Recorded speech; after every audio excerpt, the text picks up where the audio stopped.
and welcome into episode 64 of the Mutant Blitz Podcast. I am your host, Josh Hennig.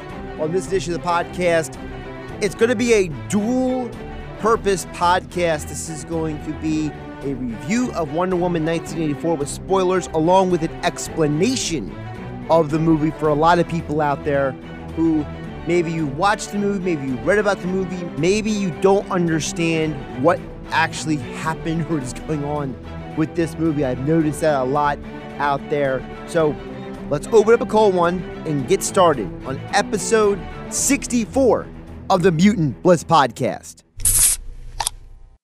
So Wonder Woman 1984 is a sequel to the original Wonder Woman.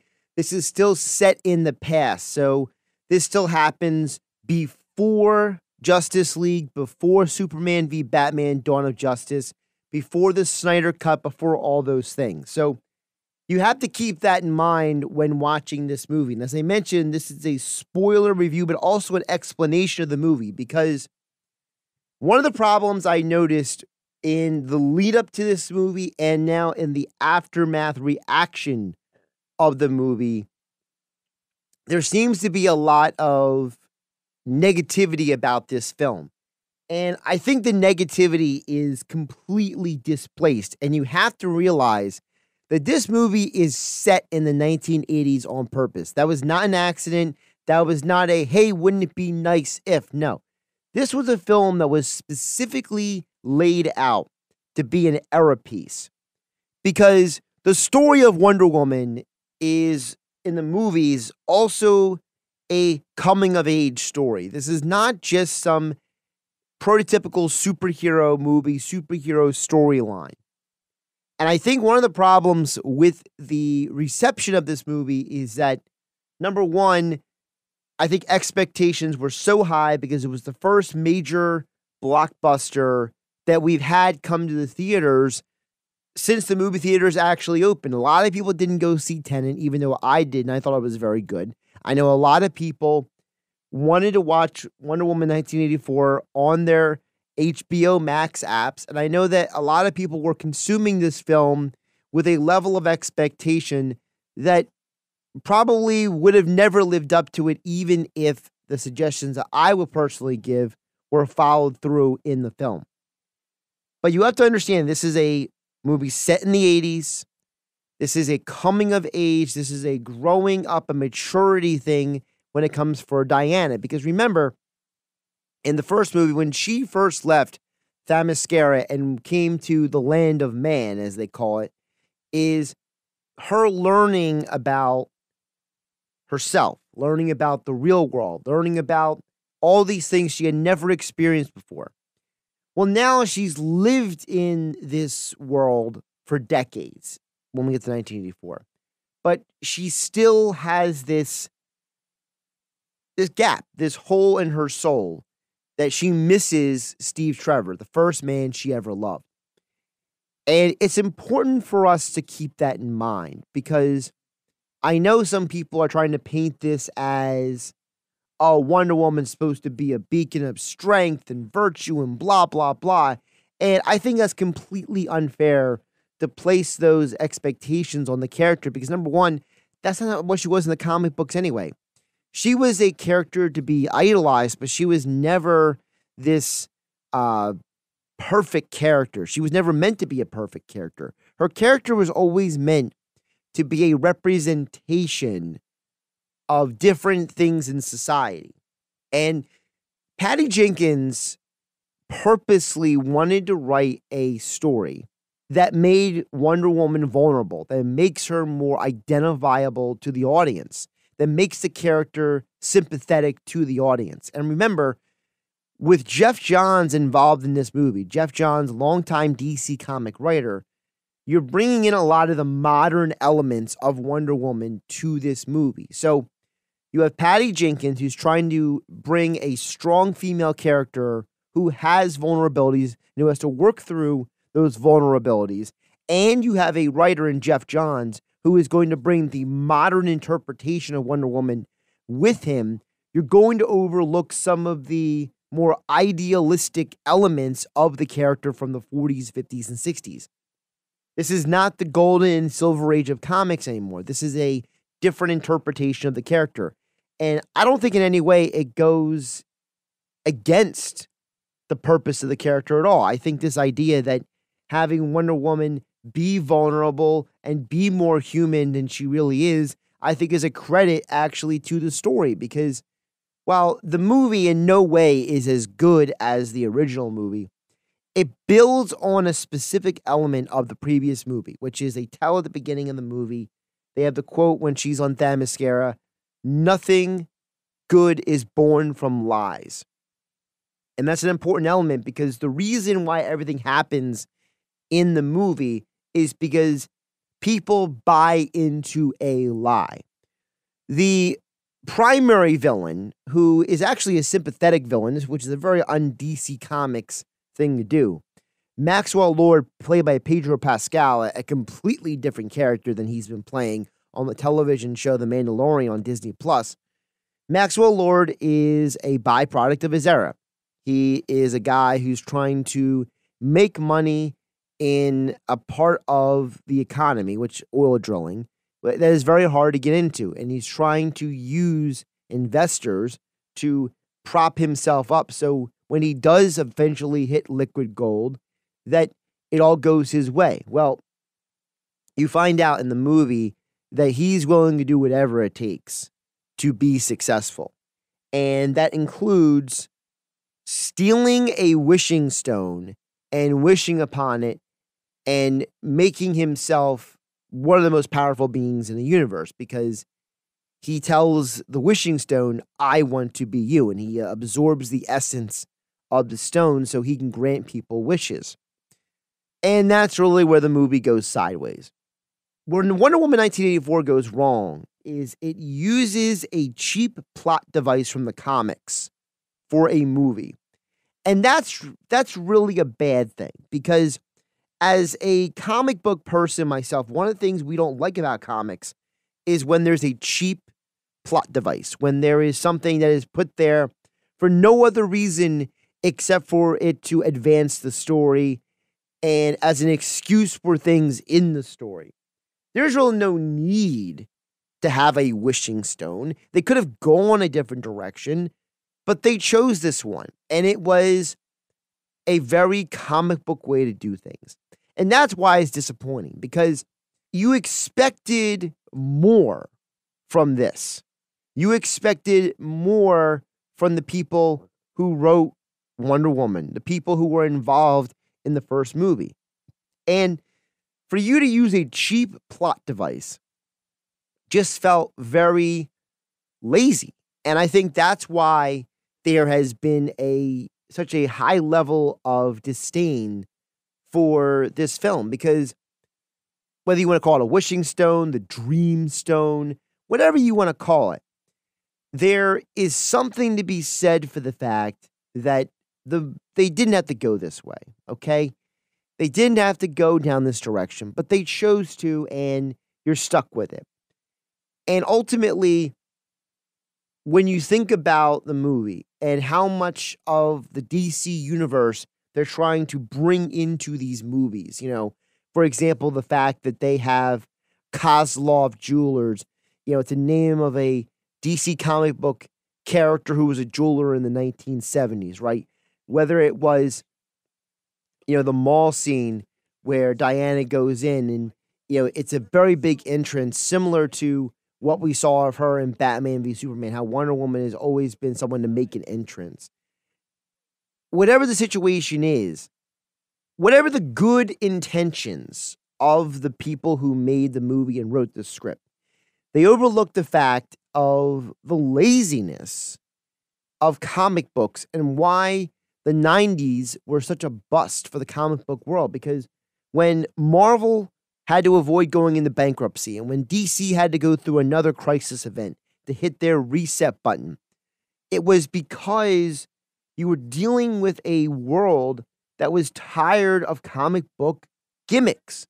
They were tired of Superman dies, we bring him back to life. Spider-Man dies, we bring him back to life. But he didn't really die because there's a clone of him. All of these wonky plot devices that were in comics in the 80s, which were entertaining in the 80s and the 90s, which caused a lot of people to stop reading comic books, is not the way you should go for a blockbuster movie. So to me, that's really the reason why this was received the way it was, because the story in of itself is really as cheap as the plot device. Basically what happens is that you find out that Diana is living in Washington, D.C., which is in line with the comic books. And she works at where else? Where else would someone who knows all of world history work? Well, she works at the Museum of Natural History at the Smithsonian, which is a kind of a hat tip to the idea of her intelligence and her aspirations as a woman. And I think this is where Patty Jenkins gets the character right. She understands that Wonder Woman is more than just a warrior. She's more than just this icon. She's a representation of what women would like to be, what women would like to do. And that is a woman who is more than her physical abilities, a woman who is more than her looks, a woman who is also respected and admired for her intelligence, for her ambition, and that's where you have her meet Barbara Minerva. And Barbara Minerva, I think, actually was the best version of Cheetah for them to pick because of her history in the comic books. There's a little bit of a slip by Diana, Wonder Woman, when she lets on that she knows Latin. It's a little bit of a hat tip to the comics because there were plenty of times where Wonder Woman, when she was not in her Wonder Woman suit, outfit, armor, whatever you want to call it, that she kind of slipped up and letting people know that maybe she was more than she let on that she was. And that's part of also what makes her unique, because she is this demigoddess in terms of Greek mythology, as DC weaves it into their own mythology. And the idea is that the demigods, while they walked among men, they were also individuals of great power and great ability. And they were individuals who, they tried to blend in, but they weren't always able to blend in. And part of what makes Diana vulnerable is what also makes her unique, because what makes her vulnerable is that she wants to be part of the world that she's living in. She wants to fit in. She sees other people living their lives. They have this scene in the movie where she's sitting at the dining table and she looks around with other people who are in relationships and she misses Steve Trevor. That's why when she gets a hold of the Dreamstone, she wishes for Steve Trevor to come back to life. It's the idea that she has to learn before she can explain to everyone else what is going on. It's the concept of the hero has to learn the lesson first, and then they can impart that lesson through their own experience to everyone else to save the day. It's not a bad idea, but when you have a cheap plot device like a wishing stone, which is created by the god of lies, then, well, you kind of went for a cheap way to backwheel your way into a story. And that's really what the story is mostly about. When it's everyone touches that stone, they have a wish. And when Pedro Pascal's character, Maxwell Lord, grants wishes, there's something you lose in return, because when you buy into a lie, you're sacrificing a part of who you are. You're giving away a part of your virtue, your morality, your dignity. It's the concept of, there's just a little white lie. Well, in reality, even a little white lie is sacrificing the truth. You're sacrificing something in terms, this is a philosophical thing. You are always sacrificing something to gain a reward when you take a shortcut, when you create a lie. And that's the purpose behind the ongoing theme of Wonder Woman, whether it was in the comics or whether it was in the first movie, the second movie, that nothing good is born of lies. And it's the idea that lying and deception, these are some of the great evils of our world. And it's interesting that Wonder Woman's writers, Patty Jenkins and Jeff Johns, as well as the character and its exploits, kind of embody this, battle for truth, justice in the American way kind of thing, because Wonder Woman was never really an American character. she was an international character in the comics. But she's taking a spin on the truth, justice, and the American way and turning it into this variant of that. And I find that very interesting. And I thought it was actually a nice connection between the first and the second movie. But as the movie goes along, you're seeing the consequences of Maxwell Lord's power, him granting wishes and causing all kinds of upheaval everywhere and causing chaos around the world. And he becomes more and more hungry, more and more, for lack of a better term, lustful, desirous of the power that he's receiving, to the point where he manipulates his way into the White House, convinces the president to let him have access to the international distribution of the emergency alert system, basically, their version of it, and using satellites. And the explanation for how it was working is so loosey. It's just so loose. The explanation for how he's able to do any of this stuff is so loose. I'm not even going to get into it. You can watch it for yourself and learn about it. But basically, he tries to touch the entire world and get them to make wishes all at once. And it keeps causing chaos. Diana has to go and stop him. But along the way of Diana trying to stop Maxwell Lord, she learns that the consequence of her wish is that she's losing her powers. She's becoming more and more human and less of a demigoddess. And it's the ultimate lesson. She has to choose between saving the world and keeping her boyfriend, who isn't really alive. It's just his soul possessing some other person's body. And the whole thing is really awkward at times. It's kind of funny at times, but also it's awkward to watch. And Steve Trevor makes a great point when he says, I'm already gone, before she renounces her wish, which, again, another flippant, loose way of working around a lame plot device. Basically an opportunity for the writers to say, well, why can she renounce her wish and it immediately goes away? I don't know. Just believe it. Let's watch Wonder Woman go back into action. And that's where it's really disappointing to me. I wasn't disappointed in the depiction of Wonder Woman. I wasn't disappointed in the depiction of the other characters. I was disappointed in the fact that you had this incredible first movie with a strong story, a powerful message about doing the right thing. No matter who tells you you can't do it or you shouldn't do it, you take that and you say, I want to make the character vulnerable. That's great, Patty Jenkins. I want to modernize the character. That's great, Jeff Johns. But in your quest to do that, you used a cheap plot device that we would see in a wonky comic book from the 80s or 90s, and you used it for a movie storyline. And that's just very, very, very disappointing.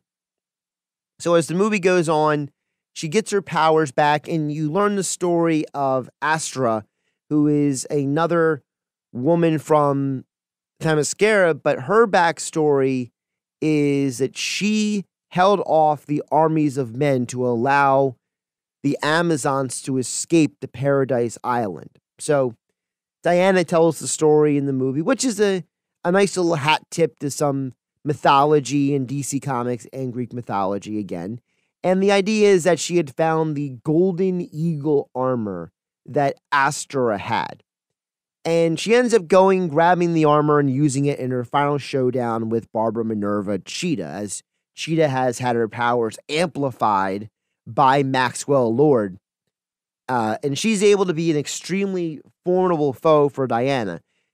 This is also where the movie goes a little sideways. This idea that Diana's having that much trouble fending off Cheetah just because she's super strong is completely flawed and ridiculous. Diana in the comics is one of the most formidable fighters in all of DC. She's not just experienced as a fighter in terms of warfare, but her physical abilities are on par with Superman in the comics. And you see that happen as well in the movies years later. You see that when in Batman v Superman. You see that in Justice League. Her character is basically almost an equal to Superman when it comes to power and strength and speed and all that stuff. But for some reason in this showdown with Cheetah, she's struggling and having to figure it out. And it just seems very unbelievable that this woman who learned how to fly in the movie has this unbreakable, indestructible armor, who is as powerful as Superman, whose fighting background is one of the most prestigious in all of comic book lore because she was trained by some of the greatest warriors in all of mythology. Her father is supposed to be Zeus, but you're having a problem with a woman who just became a cheetah like a few days ago? Again, huge flaw in the explanation of the movie. But as we move along, we find out that when Wonder Woman finally defeats Cheetah and gives her a little knockout punch, she uses the lasso of truth. She forces Maxwell Lord to convey her message of truth to everyone listening, and everyone renounces their lies, renounces their wishes based on lies, I should say. And the world goes semi back to normal for the most part. Maxwell Lord returns to his son, who is crying out for his daddy because Wonder Woman reminds Maxwell Lord the most important person in his life is his son. And he was losing his relationship with his son in his quest for power and his quest for being this omnipotent wishing machine. Whatever you want to call it. It's a dumb concept. Give me a break here. I mean, I'm supposed to sit here and believe that the lasso of truth finally convinced this guy to return to his son.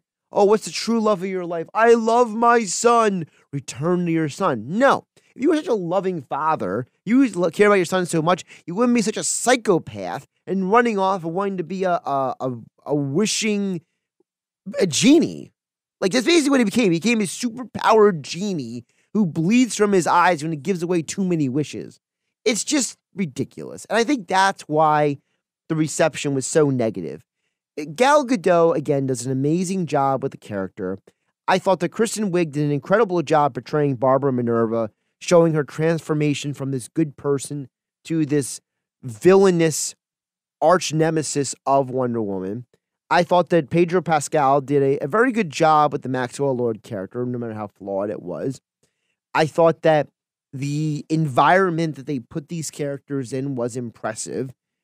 But beyond those things, the story was just lacking. And it reminded me in many ways of how many people felt when they saw the next two Matrix movies. You saw the first Matrix and you were so excited for Matrix Reloaded and Matrix Revolutions. And it just felt like the story just kept getting more and more degraded as you went along from the original intent of the first movie.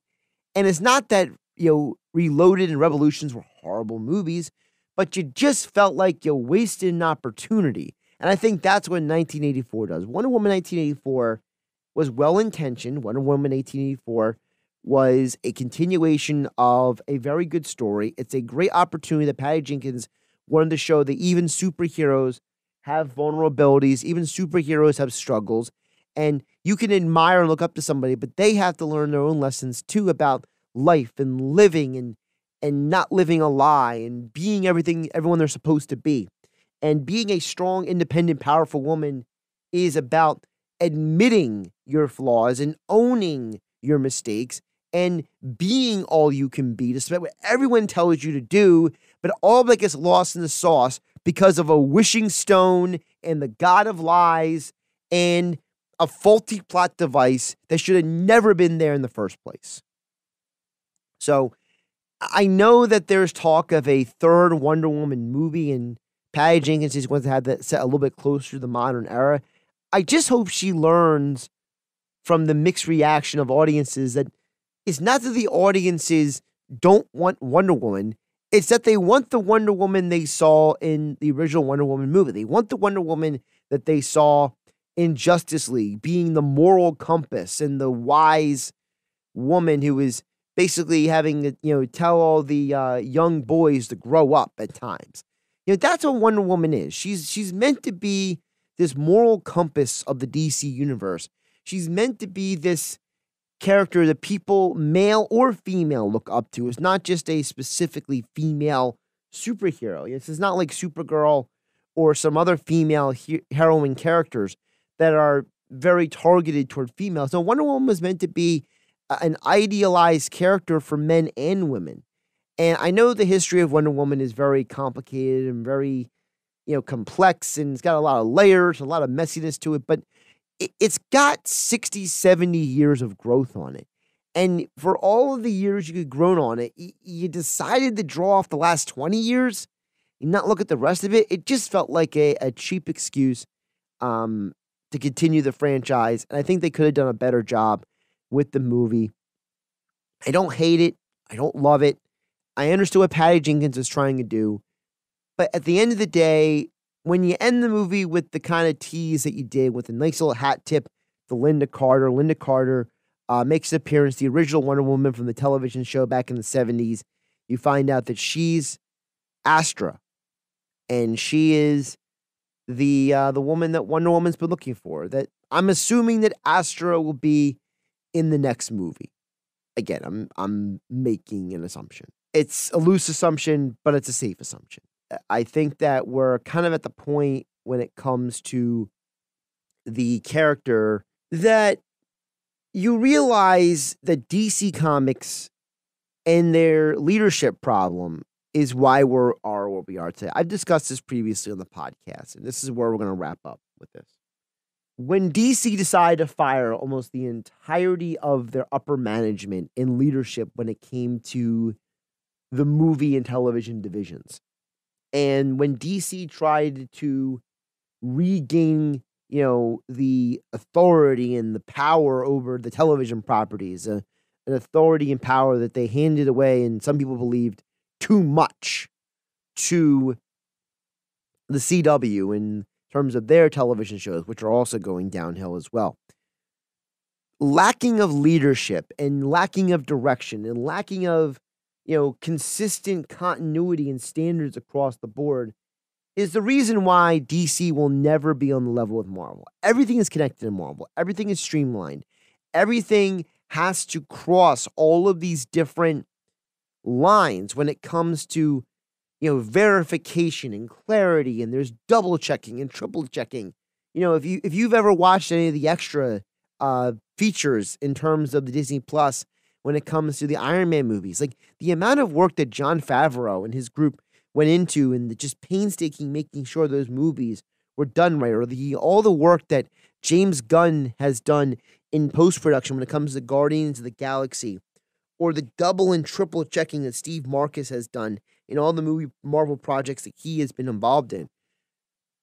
I don't see that kind of work from DC. That may be going on, but it's not at the same level. And I think that for Wonder Woman 1984, you wanted to create a character that was more relatable to the audience. That's great. You wanted to create a character that had vulnerabilities. Wonderful. You wanted to create a character that was a coming of age and learning story. Great. You want to continue on this theme of, morals and, nothing good is born from lies. That's great. You want to have all these elements from the comics in the movie. Wonderful. But you sacrificed all of those good intentions under the umbrella of the Dreamstone, which is actually not even in DC Comics. It's the Dreamstone is something that you originally heard about in Neil Gaiman's The Sandman. There was a Dreamstone, and it was created by the God of Lies and the Duke of Deception. That's the concept they're trying to link to Wonder Woman, because one of her earliest villains was the Duke of Deception back, I think it was 1941 or 42. And it was a variation of, man trying to manipulate a woman and a woman seeing through the lies and her overcoming and blah, blah, blah in the 1940s. So I understand you were trying to do something interesting, but you just missed the bullseye altogether. And there were so many things that just never added up. I mean, you're dropping all of these hints about, the natural life of the gorilla, the fact that Diana possibly knows about Gorilla City and Gra, who's a Flash villain, the fact that you have, Maxwell Lord walking into the White House talking to a DC Comics interpretation of Ronald Reagan as president, the fact that you have all these references to different things in the comics. It's fun, but it doesn't make up for the flawed storyline based on a horrible plot device. It should have never been there in the first place. If I'm DC, I got to have a conversation with my writers and my directors and try to figure out what's going on, because you have this completely inconsistent product. Man of Steel, very well done. Wonder Woman, incredibly well done. Batman v Superman, Dawn of Justice, clunky, uncomfortable. Pretty much every edited scene out of the movie should have stayed in the movie. It should have just been 3 hours and gotten over it, because everything they cut out of the movie would explain the movie way better. The botched Joss Whedon version of Zack Snyder's Justice League, which was a mess. Then you have Shazam. It's fun, but it doesn't really line up with the rest of the movies, 100%. Aquaman, which I thought was really well done, but there's a lot of conflicted opinions about it. Suicide Squad, the first one, which was a complete failure, despite the popularity of Margot Robbie's Harley Quinn. The complete dropping the ball of DC Universe, which apparently was only available on 3-4 platforms, where they canceled the whole thing and moved everything over to HBO Max. And by the way, HBO Max app has a bunch of flaws. I mean, you're telling me that when I log back into the app, you can't tell me, hey, welcome back. Do you want to continue what you were watching? Here's some recommendations. Nothing. Nada. I mean, that's basic programming of these streaming apps. Netflix, Hulu, Disney Plus, Peacock. What do they all have in common? You log in, it says, hey, recommended viewing. Hey, based on what you've already watched. Hey, based on your favorites. You can't even have a favorites list on HBO Max. What is that? You can't add a wish list of what you want to watch later. Nothing. There's no my stuff. There's no bookmarks. Nothing. So Warner Brothers and HBO can't even get the app correct. It's like Warner Brothers thinks they are in competition with Disney. Instead of saying, I don't care what the competition is doing, I'm going to be the best at what I can be.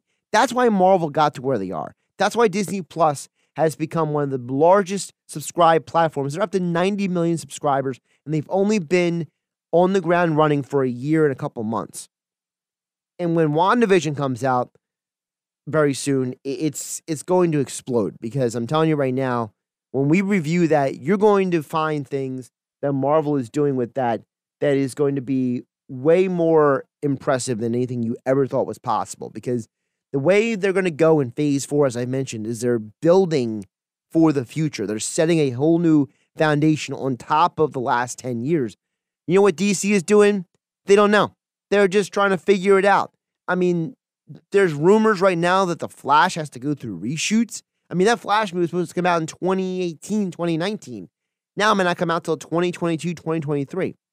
DC has no idea what they're doing. And the fact that you wasted an opportunity with Wonder Woman 1984 to not just steal back the attention and steal back the box office, but to get people to focus on DC. And now all people are doing is talking about Marvel because they're just tired of DC. And that's really a shame, because Batman, Wonder Woman, these are some incredible characters. These are with so much history in the comic books, in pop culture.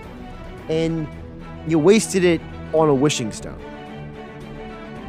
I'm Josh Hennig, your host here on the Mutant Blitz Podcast. Thanks for listening. If you enjoy this podcast, hit that subscribe button. If you're catching me on my YouTube channel, hit that like button.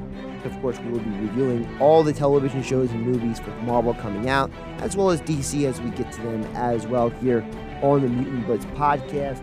Thanks for listening. You can hit me up on Twitter at Josh Hennig, Hennig spelled Hennig.